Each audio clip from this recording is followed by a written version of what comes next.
কুষ্টিয়ায় রবীন্দ্র মৈত্রী বিশ্ববিদ্যালয়ে ভাইস চেয়ারম্যানের অনিয়ম দুর্নীতির প্রতিবাদে মানববন্ধন অনুষ্ঠিত হয়েছে। বৃহস্পতিবার দুপুর 12:30টায় রবীন্দ্র মৈত্রী বিশ্ববিদ্যালয়ের সামনে এই মানববন্ধন অনুষ্ঠিত হয়। মানববন্ধনে বক্তারা বিদেশে ভাইস চেয়ারম্যান একচ্ছত্র আধিপত্য ও আত্মীয়করণের কারণে একাডেমিক, প্রশাসনিক, অর্থনৈতিক ব্যবস্থা ভেঙে পড়ার অভিযোগের পাশাপাশি ট্রাস্টি বোর্ডে নির্বাচন না হওয়া, শিক্ষা প্রতিষ্ঠানটির জমি থাকা সত্ত্বেও বিশ্ববিদ্যালয় কার্যক্রম নিজস্ব ক্যাম্পাসে স্থানান্তরিত না করা সহ নানা অভিযোগ করেন।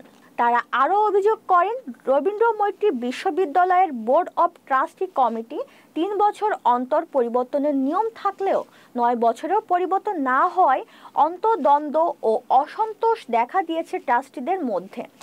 মানববন্ধনে উপস্থিত ছিলেন বোর্ড অব ট্রাস্টি সদস্য professor doctor Abu Saeed Mohammad Ali, professor doctor Halima Khatun, board of trustee Mohammad Moniruzzaman সহ শিক্ষা প্রতিষ্ঠানটির 9 সদস্যের বোর্ড অব ট্রাস্টির 7 জন এবং সহ শিক্ষার্থীরা। মানববন্ধন শেষে কুষ্টিয়া জেলা প্রশাসক ও পুলিশ সুপার বরাবর স্মারকলিপি প্রদান করেন তারা।